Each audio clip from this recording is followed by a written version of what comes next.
प्रिय दर्शकों, स्वागत है आप सभी का अध्यात्म और ज्योतिष में। मैं हूं आप सबके साथ आचार्य आशीष। आज मैं बात करने वाला हूं एक खास विषय को लेकर के, संक्रांति।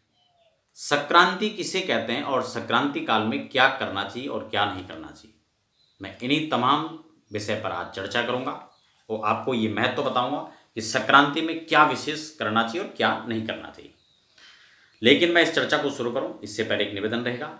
यदि आप मुझे फेसबुक पेज पर सुन रहे हैं तो आप पेज को लाइक करें, और हाँ, यदि आप यूट्यूब चैनल पर देख रहे हैं तो आप चैनल को सब्सक्राइब करें।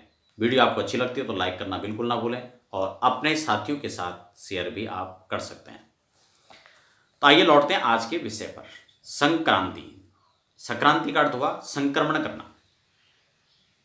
आपने देखा होगा कि एक महीने के बाद संक्रांति आती है, लेकिन उन संक्रांति के बारे में आप लोग खासकर आप में से कई दर्शक नहीं भी जानते होंगे। लेकिन हाँ, मकर संक्रांति को भला कौन नहीं जानता है। वो एक महान पर्व है, विशेष पर्व है। मकर संक्रांति का दिन है। मैं मकर संक्रांति पर एक विस्तृत जानकारी की वीडियो आपको मकर संक्रांति से पहले उपलब्ध मैंने करा दी थी, आप जाकर के उसको भी देख सकते हैं। तो सबसे पहले मैं आपको ये बता दूं कि सूर्य एक राशि में एक महीने रहते हैं, और एक महीने के बाद भगवान सूर्य दूसरी राशि में प्रविष्ट करते हैं। यानी एक राशि में एक समय, एक राशि में एक महीना उनका रहना होता है, उसके बाद वो अगली यात्रा करते हैं। लेकिन आपने देखा होगा कि भगवान सूर्य कभी भी एक जगह, क्योंकि भगवान सूर्य नित्य प्रति आते हैं और जाते हैं, लेकिन एक राशि का जो काल होता है उनका, वो होता है एक महीना। तो अब मैं आपको बताऊं कि जब भगवान सूर्य एक राशि से दूसरी राशि पर पहुंचते हैं, तो आप ये भी कह सकते हैं उसको एक महीने का समय लगता है। और जब कोई यात्रा करके आया हो या यात्रा पर निकल रहा हो, तो आने से पहले और जाने के बाद, आने से पहले और जब वो यात्रा पे निकल रहा हो तब, और जब वो यात्रा करके लौट रहा हो तब, दोनों अवस्थाओं में उसका स्वागत और सम्मान हम लोग करते हैं, और करना भी चाहिए। एक खास बात और बता दो, भगवान सूर्य ऊर्जा और प्रकाश के प्रथम और प्रधान स्रोत भी हैं। प्रथम स्रोत भी हैं और प्रधान स्रोत भी हैं। ऐसी अवस्था में भगवान सूर्य का धन्यवाद ज्ञापित करना हम सबका कर्तव्य ही नहीं, परम कर्तव्य बनता है। सूर्य के प्रत्यर्थ हम सब लोगों को नित्य प्रति सूर्य अर्घ्य तो प्रदान करना ही चाहिए। सूर्य अर्घ्य प्रदान करने की क्या विधि है, मैं उसके लिए भी पूर्व में एक वीडियो बना चुका हूं, आप उसको भी जाकर के देख सकते हैं। इस पर भी कई भ्रांतियां रहती हैं कि लोग सूर्य अर्घ्य में क्या डालना चाहिए, क्या नहीं डालना चाहिए, क्या मंत्र है, क्या विधि है, कब सूर्य अर्घ्य चढ़ाना चाहिए, सूर्योदय से पहले चढ़ाएं, सूर्योदय के बाद, ये तमाम चर्चाओं को मैं पहले कर चुका हूं। आज मैं सिर्फ आपको संक्रांति काल पर चर्चा कर रहा हूं। तो इसलिए सूर्य भगवान की संक्रांति पर जो यात्रा है उसका विश्राम भी होता है, और एक नई यात्रा का आरंभ भी होता है।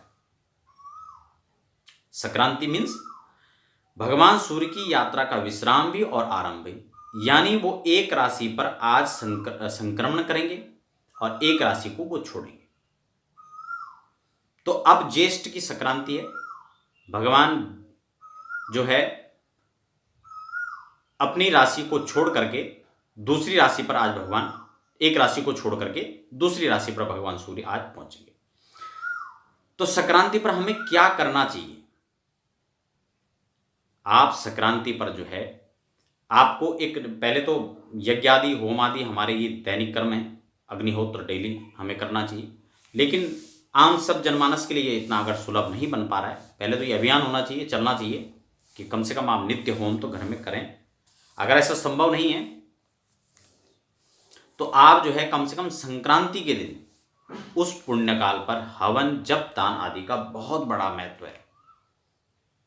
इसलिए आप उस दिन अग्निहोत्र कर्म करें, आप होम करें।